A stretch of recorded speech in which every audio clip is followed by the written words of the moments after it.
हमारी संस्कृति, हमारे संस्कार सदा रहे हमारे साथ। भारत के महान ग्रंथों और काव्यों का संपूर्ण संकलन। सब्सक्राइब करें तिलक। कई तरीके की एलईडी लाइट्स आपके घर और ऑफिस के लिए। GR LED lights, make India bright.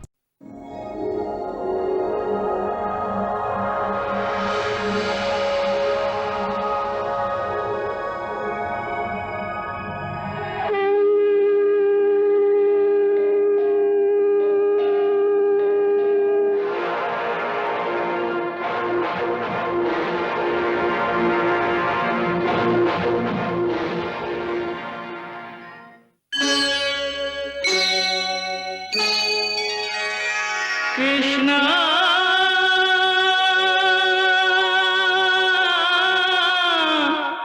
Krishna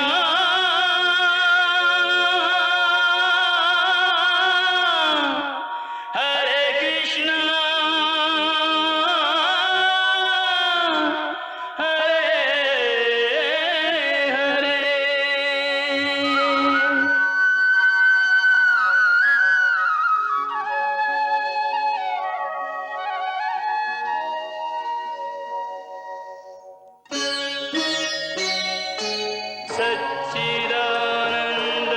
सच्चिदानन्दरूपाय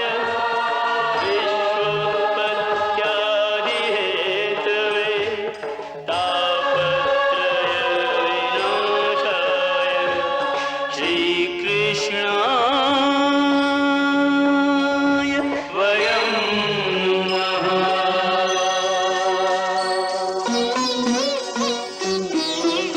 श्रीकृष्ण गोविंद हरे मुरारे, हे नाथ नारायण वासुदेव। हरे कृष्ण राधे राधे कृष्ण कृष्ण कृष्ण हरे कृष्ण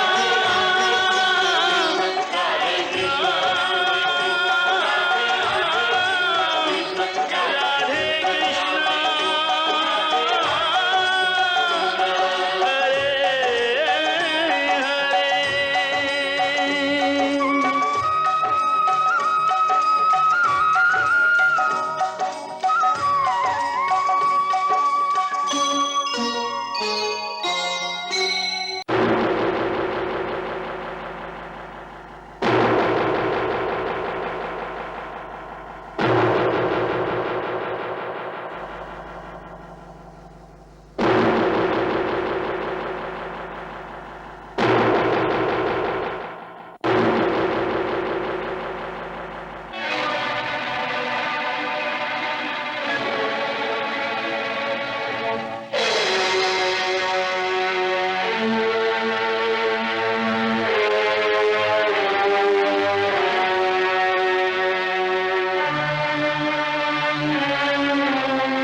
बड़े भैया, मैंने आपको वचन दिया था कि देवकी की प्रत्येक संतान को मैं आपके हवाले कर दूंगा।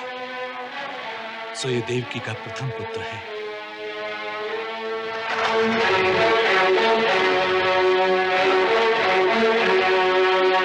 इसे स्वीकार कीजिए।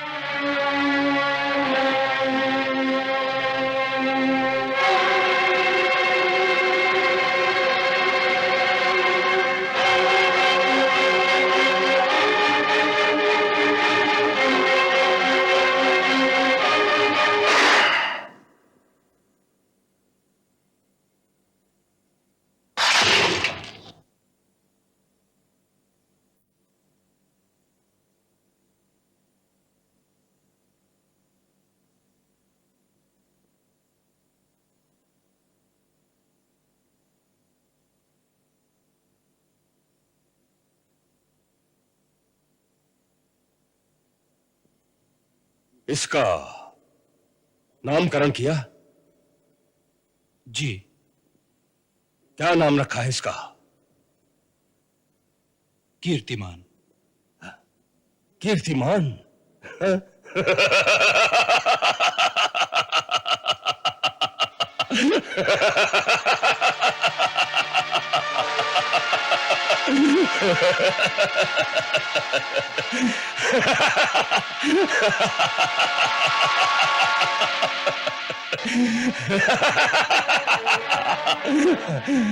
इतना नन्हा सा बालक और इतना बड़ा नाम, कीर्तिमान।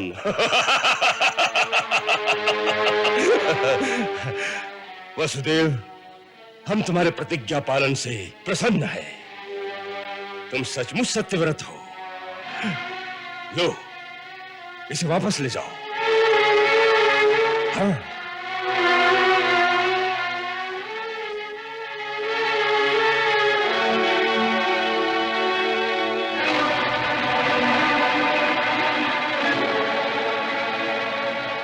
हमें इस बालक से कोई भय नहीं। आकाशवाणी ने तो 8वें बालक की बात कही थी। ये तो प्रथम संतान है। हम इस निरी बालक की हत्या नहीं करेंगे। ले जाओ इसे, ले जाओ।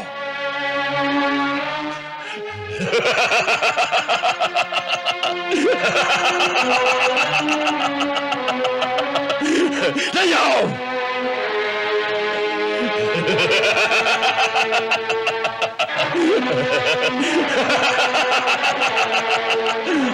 परंतु याद रखना, जब तक अपना वचन पालते रहोगे तब तक हमारी दया के पात्र रहोगे, अन्यथा नहीं। ले जाओ इसे, ले जाओ।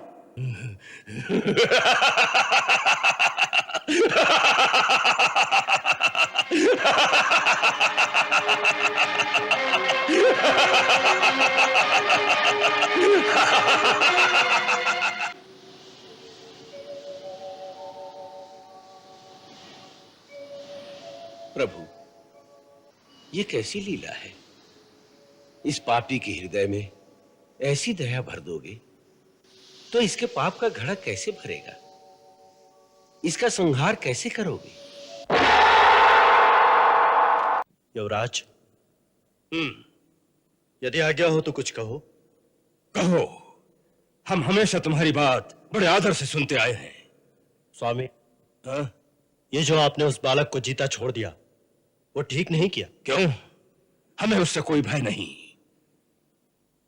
हमारी शत्रु तो देवकी की 8वीं संतान है। फिर हम एक निरीह नन्हे बालक की हत्या का पाप अपने सर क्यों उठाएं? युवराज, इन 5 उंगलियों में से पहली कौन सी और 5वीं कौन सी?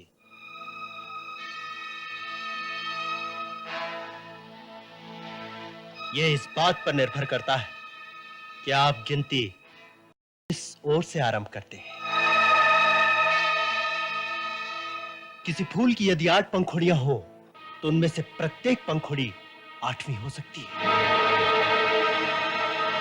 ये मत भूलिए कि विष्णु देवताओं का पक्षपाती है और अपने विरोधी को वो हमेशा छल से मारता आया, और इस बार उसने अपनी माया डालकर आपके मन में ये करुणा और दया का भाव जगा दिया है कि आप निर्बल हो जाए, आपका निश्चय निर्बल हो जाए।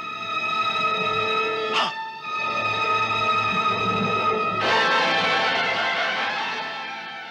आपके उस हितैषी ने उस आकाशवाणी के द्वारा आपको जो चेतावनी दी थी उसे वृथा मत कीजिए।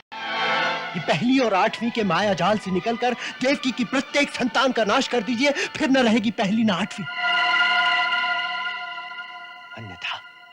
अन्यथा आप चले जाएंगे।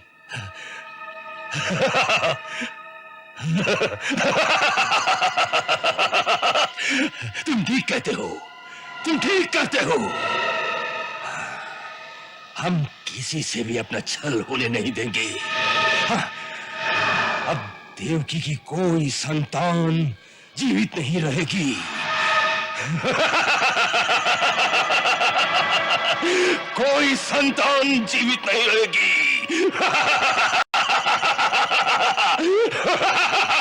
देवकी जी, कुमार जी को लेकर आ गए हैं। सच? कहाँ है?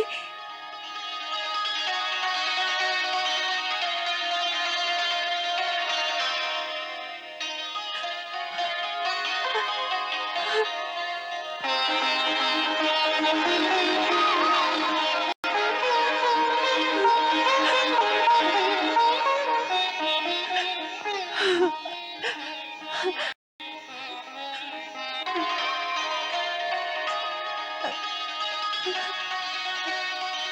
ने हाँ,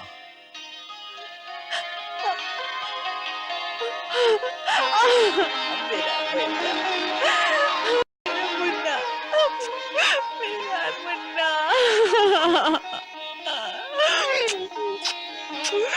मुन्ना मेरा लाल, मेरा बेटा कहाँ चला गया था?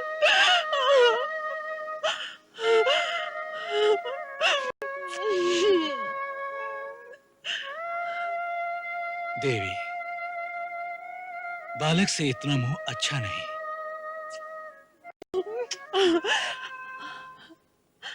युवराज कंस के वचन का कोई भरोसा नहीं।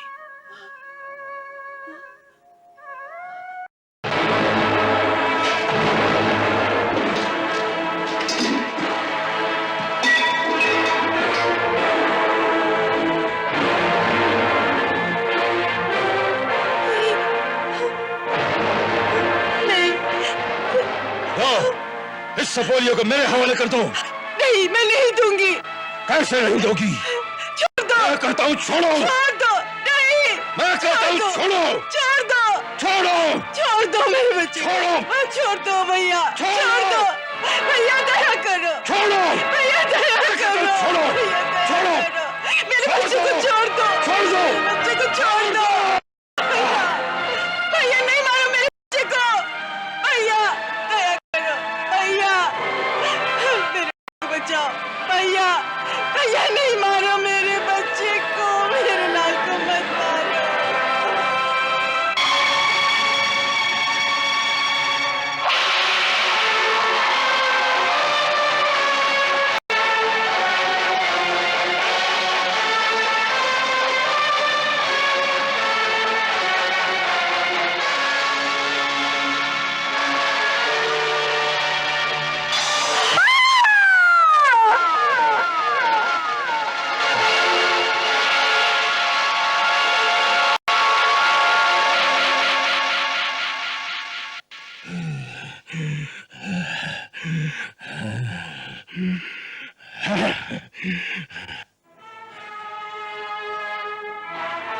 ले जाओ इन्हें और यमुना किनारे वाले कारागार में डाल दो।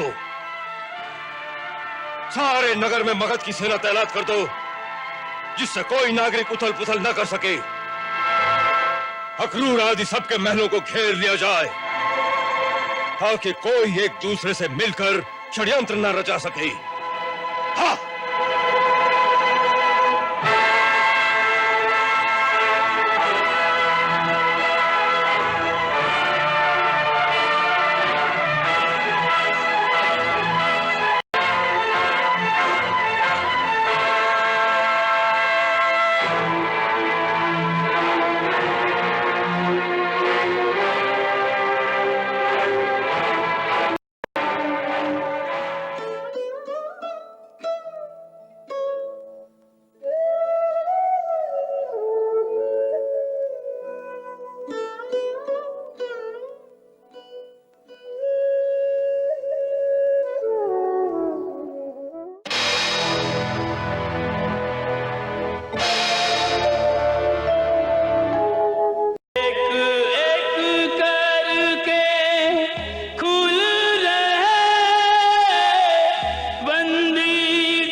आँख के आगे आँख का तारा टूट गया छाया अंधियारा।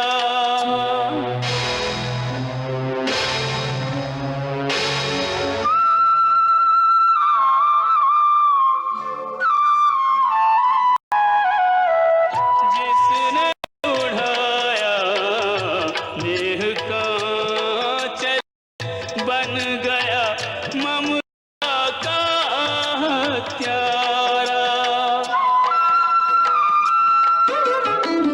ये कैसा भाई जो बहन की कोख उजाड़ डाले। ओ विधना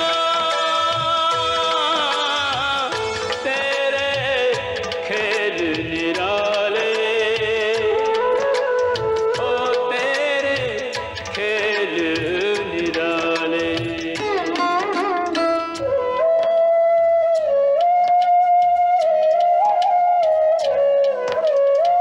निठुर नियति ने की मनमानी दुख पर दुख देने की ठानी। पर ऐसे भी कुछ बलिदानी विधि से जिन्होंने हार न मानी। धर्म से प्रण से अपने वचन से एक पग टले न टाले। हो विधना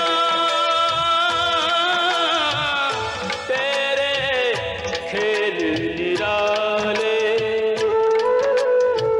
तेरे खेल निराले। बंदी गह के बन गए वासी महलों के रहने वाले। हाय विधना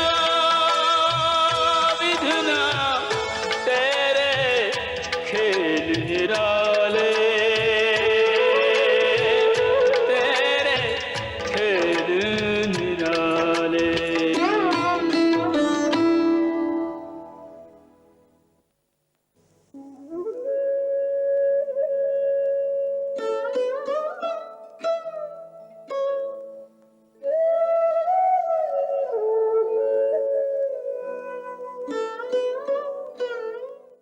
नहीं नहीं, ये कदापि सत्य नहीं हो सकता। ये सत्य है महाराज।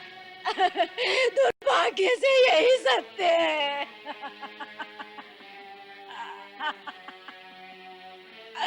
उस समय मैं राजकुमारी देवकी की सेवा में रत थी महाराज, जब युवराज और उसके सभी सैनिक वहां आए और उन्होंने सभी दासियों को पकड़ लिया। मैं किसी तरह बचते हुए एक पर्दे के पीछे जा छुपी महाराज। मैंने देखा कि राजकुमारी देवकी युवराज के पैरों में गिरकर मिन्नतें कर रही थी, लेकिन युवराज ने एक नहीं सुनी।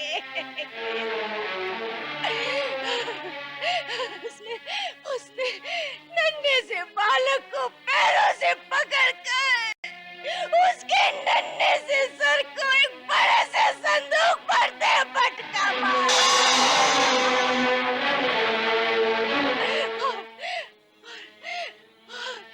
छोटे से मस्तक के टुकड़े टुकड़े हो गए।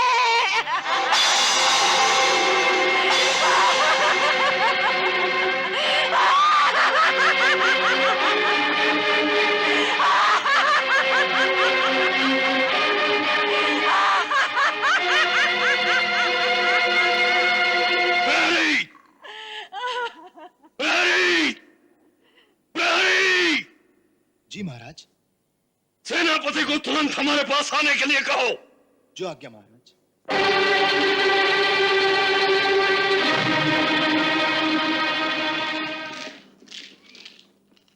वसुदेव के महल से किसी भी व्यक्ति को बाहर मत निकलने देना, जिससे यह सूचना लोगों तक न पहुंचे। नगर में चारों ओर अपने आदमी फैला दो, लोगों को कहीं भी इकट्ठे मत होने देना। जो आज्ञा। और तुम राजमहल में गुप्तचरों से संपर्क स्थापित करो कि वहां क्या हो रहा है, महाराज किस अवस्था में है, और वहां थोड़ी सी भी हलचल हो तो तुरंत हमें सूचना दो, समझाए? जी। हाँ।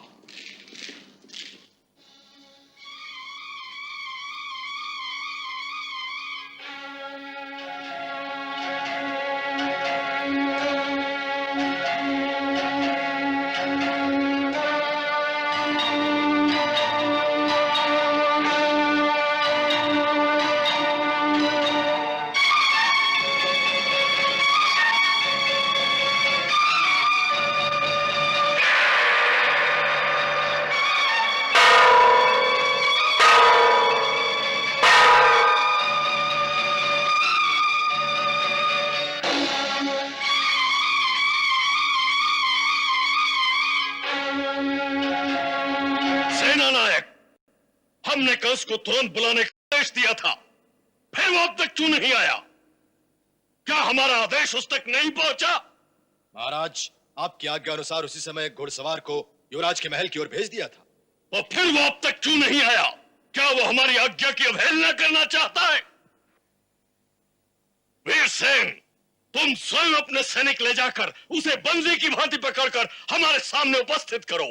वो राज्य का अपराधी है। सैनिक भेजने का कष्ट न करें महाराज।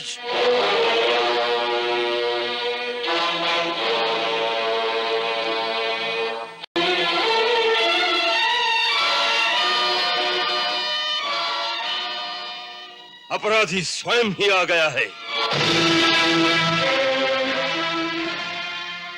कहिए, क्या आज्ञा है? आज्ञा कल तुम्हें भरे दरबार में सुनाई जाएगी। आज तुम्हें एक बंदी की भांति बंदी गृह में रखा जाएगा।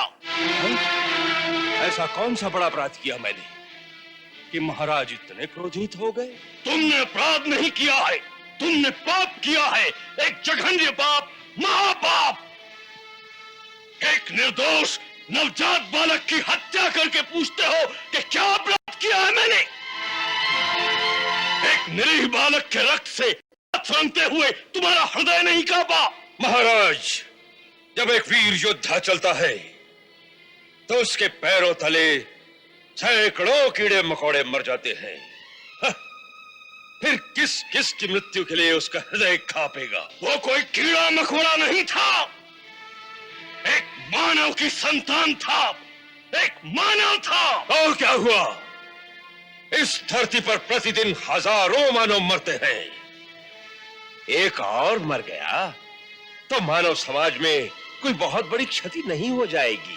मानव के मरने से नहीं, मानव को मार डालने से मानव समाज की क्षति होती है, देश की क्षति होती है, धर्म की क्षति होती है। और जिस देश में धर्म की क्षति हो जाए उस देश का सब कुछ क्षय हो जाता है, वो नष्ट हो जाता है। इसीलिए राजा के हाथ में राजदंड होता है कि वो ऐसे जघन्य पाप करने वालों को उचित दंड देकर देश और धर्म की रक्षा कर सके।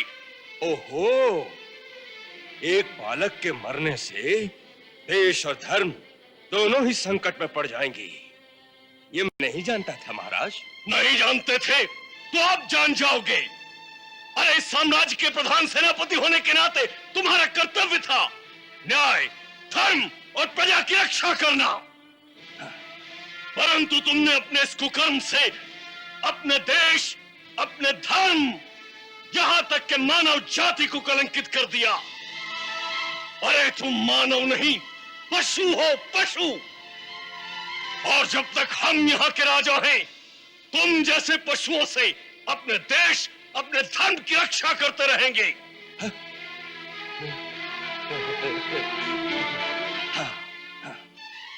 तो उसका एक ही सहल रास्ता है महाराज कि आप राजा ही न रहे।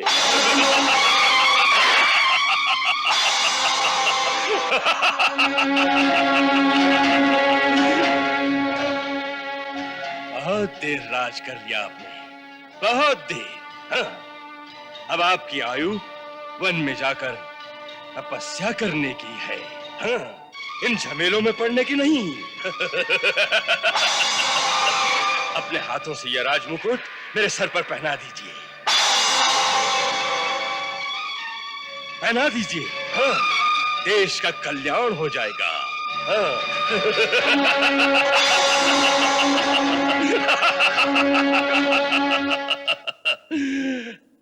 कंस, याद है तुमने एक बार कहा था कि राज्य कोई खीर नहीं जो भूखों में बांट दी जाए। हाँ, उसी प्रकार ये राजमुकुट कोई खिलौना नहीं जो एक जिद्दी बालक को खेलने के लिए दे दिया जाए। हाँ, इसे मस्तक पर धारण करने के लिए योग्यता होनी चाहिए। योग्यता शक्ति का दूसरा नाम है महाराज, और शक्ति केवल तलवार में है। ये राजद्रोही है, बंदी बना लो इसे। हाँ? जब कंस के हाथ में तलवार हो तो उसके सामने आने का वही साहस करता है जिसे अपने प्राणों का मोह नहीं रहा हो। अपने राजा की आज्ञा का पालन करना हमें अपने प्राणों से अधिक प्यारी है युवराज कंस, इसलिए हमें विवश न करिए, तलवार फेंक दीजिए।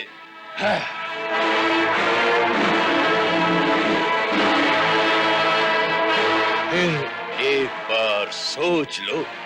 सैनिक का काम सोचने का नहीं, आज्ञा पालन का होता है।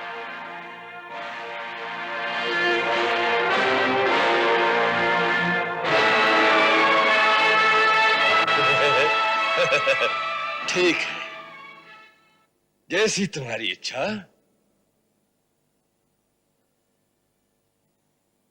बंदी बना लो इसे।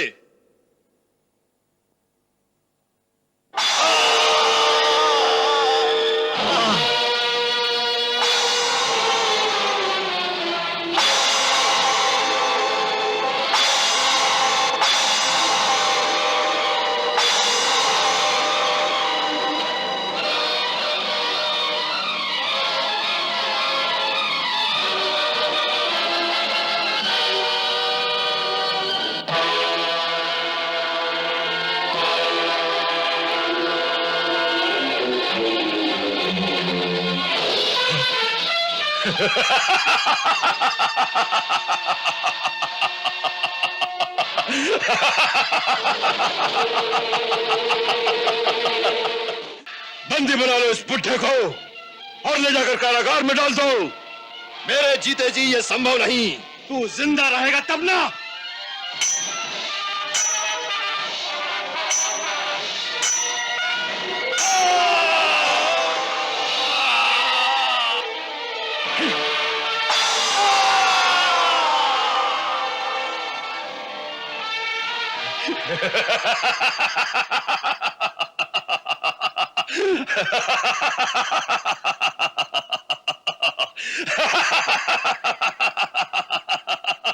क्यों बुड्ढे, तू मुझे बंदी बनाना चाहता था ना?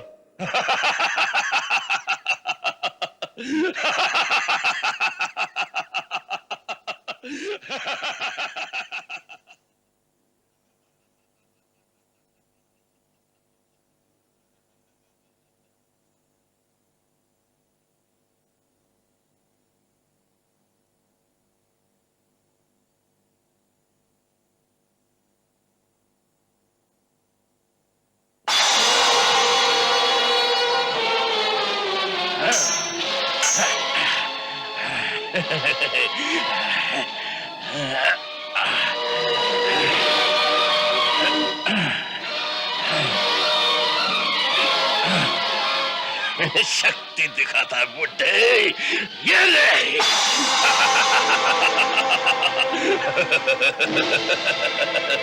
बहुत शक्ति दिखा रहा था है? तुम्हारे बुढ़ापे पर मुझे दया आती है। नहीं कंस, मुझे किसी राजद्रोही की दया नहीं चाहिए। मुझे तुम अपने हाथों मार दो ताकि मुझे वीर गति तो प्राप्त हो। वीर गति प्राप्त करना वीरों का काम है,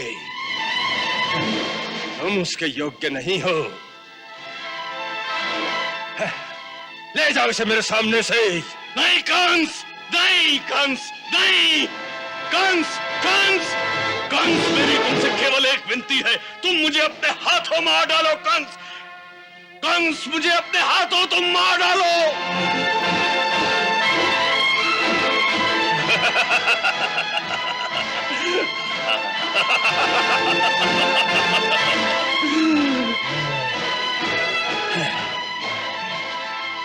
इसे महल की भीतर वाली कालकोठरी में डाल दो। राजमहल से कोई सेवक बाहर न जाए, जिससे ये समाचार नगर तक न पहुंच सके। चारों ओर अपने सैनिक फैला दो, समझे? हाँ।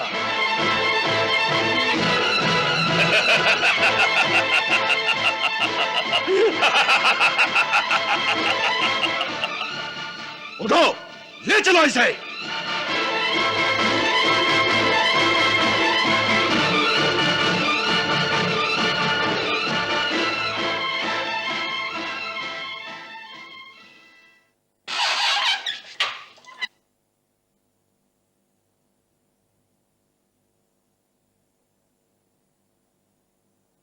चल बुड्ढे।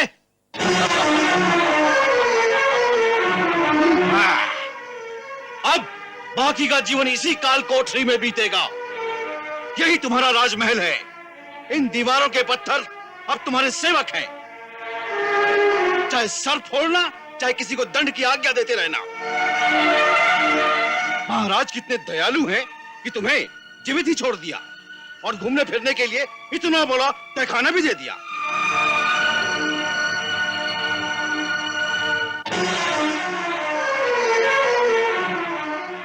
बंद करो।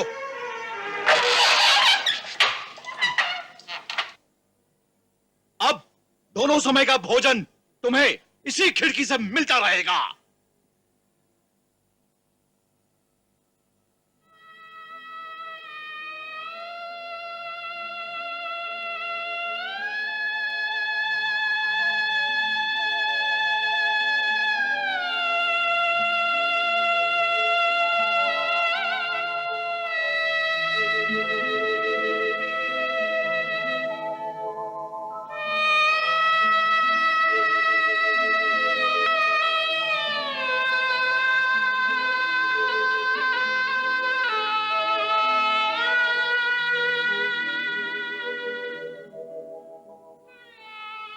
प्रभु, यदि किसी पिता को ऐसा पुत्र देना हो तो उस पर एक कृपा अवश्य करना कि पुत्र जन्म के समय ही उस पिता की मृत्यु हो जाए।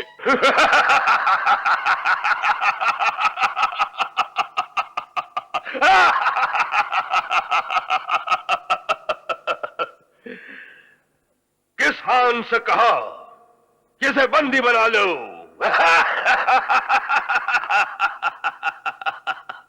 बुढ़े को यह भी नहीं पता कि उसके दिन पूरे हो चुके हैं। इसे कहते हैं अज्ञानी की मूर्खता, जिसे यह नहीं पता कि अगले क्षण उस पर क्या बीतने वाली है। हाँ, तुमने ठीक कहा। जो एक शक्तिशाली से शत्रुता करने की सोचता है, उससे बड़ा मूर्ख और कौन हो सकता है? हाँ, वही सबसे बड़ा मूर्ख है। और एक मूर्ख के हाथों में राज्य की बागडोर नहीं छोड़ी जा सकती। इसीलिए हम इस राज्य की सत्ता अपने हाथों में लेने पर विवश हो गए हैं। सत्य कहा महाराज। हर प्रकार से आप ही इस राज्य के सच्चे अधिकारी हैं। और जो आपके अधिकार पर संदेह करे वो देशद्रोही है, राजद्रोही है। ठीक। जिस पर भी देशद्रोह का संदेह हो, उन सबको बंदी बना लिया जाए। हाँ। नहीं, अभी किसी को भी बंदी नहीं बनाया जाएगा, कहीं जनता भड़क ना जाए। अभी केवल उन सबके निवास स्थानों को घेर लिया जाए। बहुत से अवसरवादी लोग हवा की चाल देखकर स्वयं सिर झुकाए आपकी सेवा में आ जाएंगे।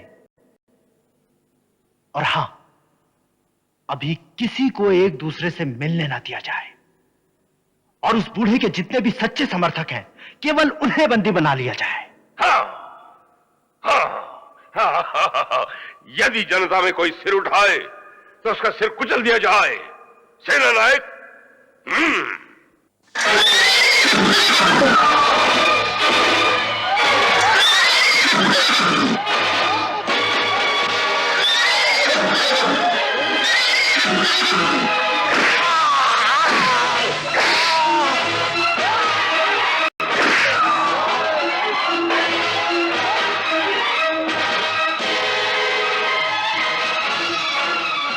घेर लो मकानों को चारों ओर से।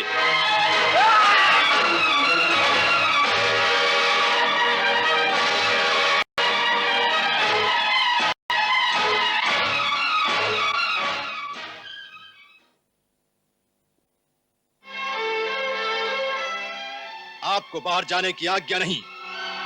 क्यों? ये सब क्या है? कुछ नहीं, आपकी सुरक्षा के लिए किया जा रहा है। हमारी सुरक्षा? हाँ, बाहर से कुछ विद्रोही नगर में आ घुसे हैं। विप्लव की आशंका है, इसलिए महाराज ने आज्ञा दी है कि आप जैसे प्रमुख नागरिकों की सुरक्षा के लिए हमें आपके निवास स्थान पर पहरा देना है। इसलिए निश्चिंत होकर आप अंदर बैठे, हम हर प्रकार से आपकी रक्षा करेंगे। जाइए अंदर, जाइए।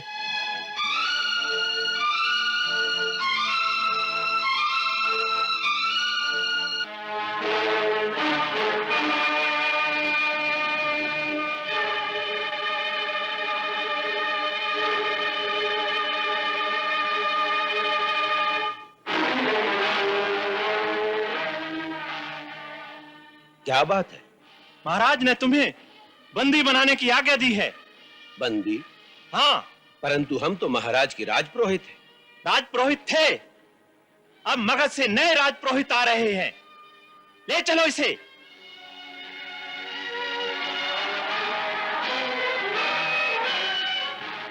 सोचिए महाराज, शहर में चारों ओर सेना फैल गई है। कुक्कुर वंशी, यादव वंशी, माधव वंशी और वृष्ण वंशी के सब सरदारों के निवास स्थानों को घेर लिया गया है महाराज। राजमहल तक पहुंचने के सारे मार्ग बंद कर दिए गए। ऐसा लगता है कि राजमहल में कोई बहुत बड़ा षड्यंत्र खेला जा रहा है। इसलिए उचित यही होगा कि आप समय रहते यहां से निकल जाइए। हम सब मथुरा में हैं। वातावरण साफ होते ही हम आपको सूचना देंगे। तब तक हमें आपकी सुरक्षा की चिंता है महाराज।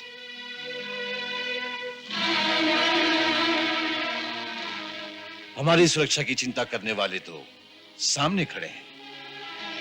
महाराज, सैनिकों की एक टुकड़ी हमारे महल को चारों ओर से घेर रही है। अब सोचिए महाराज। सोच लिया। महाराज, आप वृषणवंशियों के राजा हैं। हम लोग इस संकट में आपको अकेला नहीं छोड़ सकते। इस समय आपको हमारी प्रार्थना मानकर यहां से कहीं दूर चले जाना चाहिए। हम राजा हैं, तो हमारे लिए और भी लज्जाजनक बात होगी कि वृष्णि वंशियों का राजा चोरों की भांति भाग गया। हम राजा की तरह जिए हैं तो राजा की तरह मरेंगे भी। आप हमारी चिंता ना करें, हमारे रक्षक हमारे साथ हैं। आप महल के गुप्त द्वार से चुपचाप निकल जाएं और अपने साथियों की सुधि लें। घेर लो मकानों को चारों ओर से।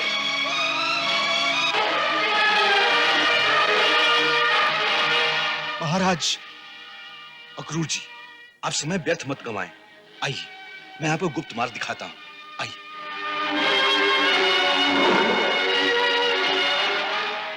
आप इस गुप्त द्वार से तुरंत निकल जाएं।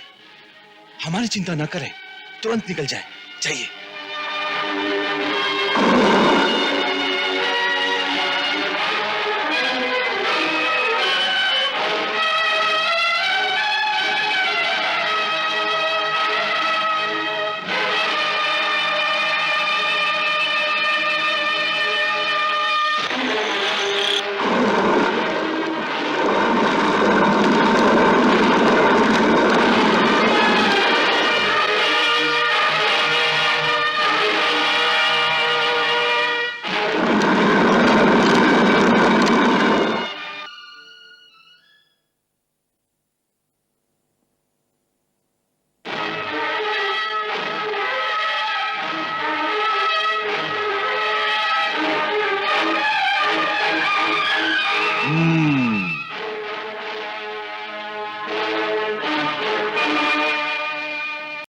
ये सब क्या है?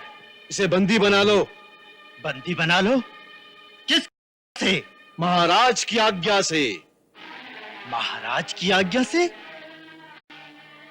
किस अपराध में? तुम्हारा अपराध है देश देशद्रोह? तुम जानते नहीं हम कौन हैं?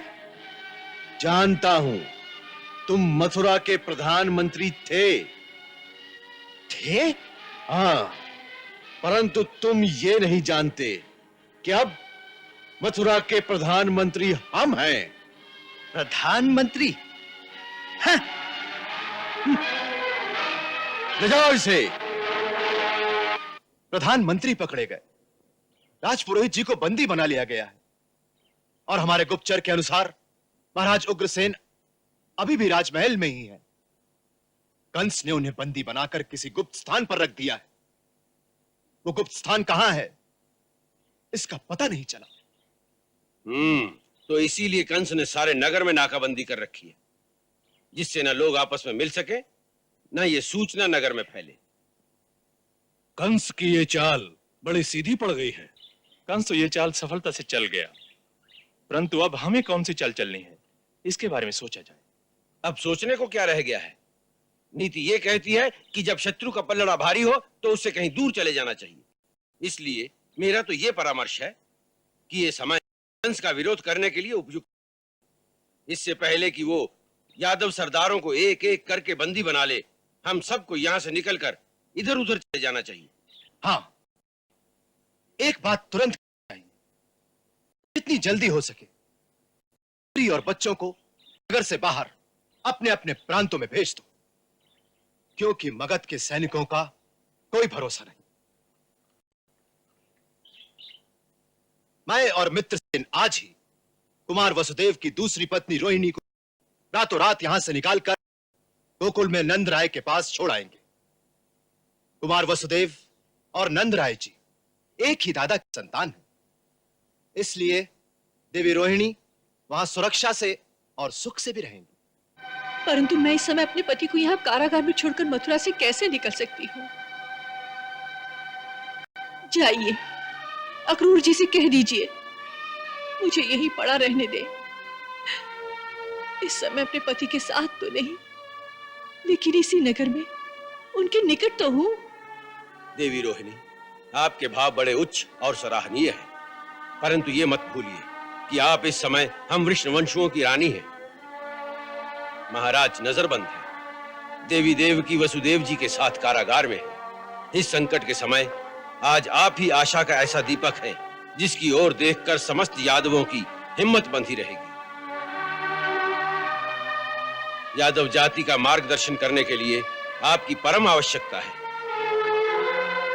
संभव है ऐसा समय भी आ सकता है कि आपको यादव सेना का नेतृत्व करना पड़े। इसलिए इससे पहले कि कंस आपको भी बंदी बना ले, आपको यहां से निकल जाना चाहिए।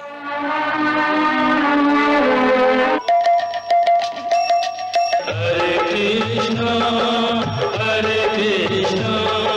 कृष्ण कृष्णा हरे हरे, श्री कृष्ण चरितम गुणानुवादम तत्प्रेरणा अहं करोमि।